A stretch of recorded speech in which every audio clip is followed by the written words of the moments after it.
If you have lower back pain, you're going to want to watch this video. Hi, I'm Dr. Ben Duke, owner of Circle Chiropractic. I'm a former professional athlete and bodybuilder, and I've been taking care of patients for over 20 years.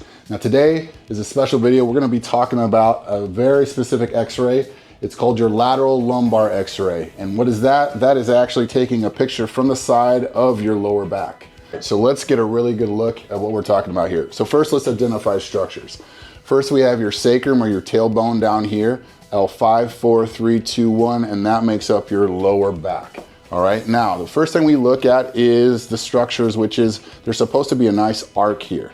Now the arc is there and it's designed perfectly so that we don't have more weight distributed in the bottom joints than we do the top. They're all working together and they have the same amount of stress load.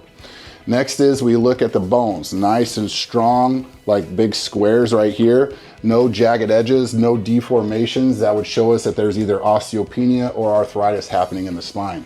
Next, big separation for these disc structures. Now we all know that discs are important for mobility and movement, sure, but that spacing that the disc provides also allows for these big canals for the spinal nerve roots to flow out to the vital tissues and organs of your body.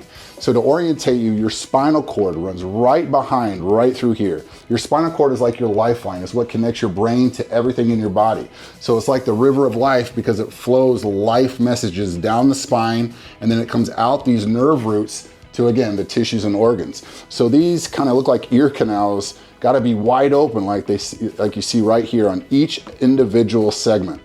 So now let's look at some patient x-rays and see if you can kind of point out and see what might be going on here. So the first patient that we have here, his name is Mike. Now Mike likes to play pickleball. In fact, he likes to play 2 or 3 times a week. He was struggling because when he played pickleball, he was fine. But after the fact, when he'd go home at night, he'd have a huge flare-up where his back would just be super like hot and flare up on him to where he really had a hard time sleeping. So he was paying the price for something that he enjoys doing. So he came to us not because of the pain that he has in his back, but because he wanted to be able to play pickleball again. So let's look at the structures right here. He's got a beautiful arc, first of all, so check, that's fantastic. Secondly, let's look at the disc structures. They look really good and well maintained here. What about that guy? That one looks narrow right here. So that shows us a couple things. There could be a disc bulge or potentially even disc herniation. The truth of the matter is he doesn't have any radiating symptoms, so hopefully it's just a bulge. We don't know that if it's just an x-ray, we'd have to get an MRI. So let's see what that disc bulge is doing. Remember these big ear canals where these spinal nerve roots are coming out right here. These all look pretty good right here. What about that one right there? Yeah, that one's really closed off. That's an L5 nerve root. So it would make a lot of sense if there's consistent pressure and now movement creating inflammation that after he gets done playing, creates that tension, that pressure, and that pain that he's feeling. So what do we want to do is we want to remove that pressure off that spinal nerve root and obviously get him back on the pickleball court. All right, next we have John. Now John's a golfer. Now the problem that we're going to find here, and you're going to see this in his x-ray, is he was having tremendous problems going back in his backswing fully. And if you're a golfer and you've done that, you know if you can't fully go back in your backswing, that means you have to compensate going through the ball, and it just messes your timing up and you just don't play good golf. So if that's important to you, I want you to listen to this. This is really important. So, okay, so we have a pretty decent arc. I'd like to see a little bit more here. We have a lot of stress at the very, very bottom. And the reason why, as you can, I wanted to show you very specifically because we really start to get very closed off here.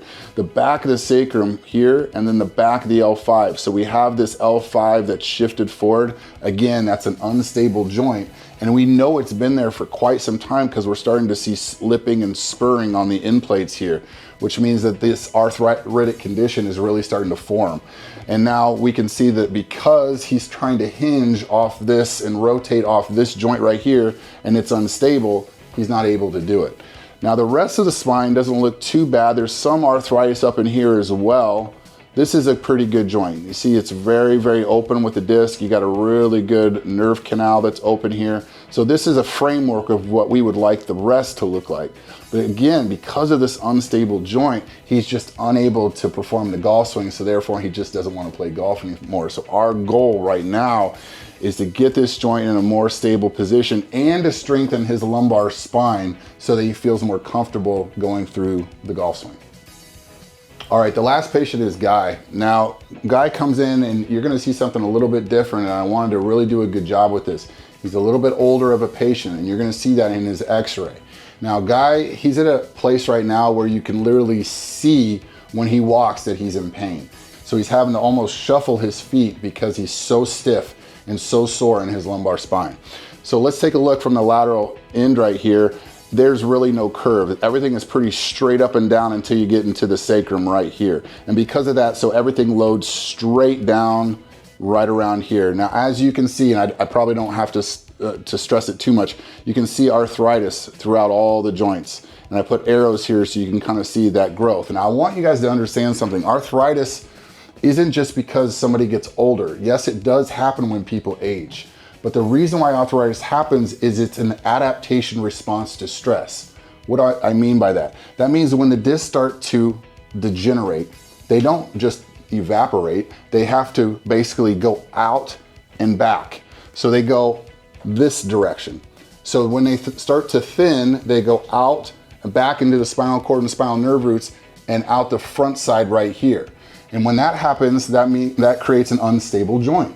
So what does the brain do? It's really, really smart. So it grows more surface area to make it a more stable joint. That's what arthritis is. It's an adaptation to that stress response that the disc is creating. So now it grows more bone to create more surface area to have a better foundation. Now, of course, we know it's detrimental and it does minimize movement, but there is a reason for it. Now, we're not gonna be able to ungrow all this arthritis. That's absolutely inappropriate to even think about that. But what we can do is we can try to restore as much function as we possibly can so that he can start moving more freely and adding more life to his years, enjoying walking more throughout the day, because his one major complaint was, I just can't walk for more than 10, 15 minutes without pain. And he's like, I want to be able to enjoy retirement with my wife, and I can't do that if all I can do is walk for 10 minutes and then I have to sit down. So our goal throughout this process is to give him enough stability within that lumbar spine that he feels comfortable being able to walk with his wife. All right, so we went over the lateral lumbar, that lower back side view x-ray. I hope you guys enjoyed it. If you like this type of content, leave a comment and push that like button, and we appreciate you stopping by.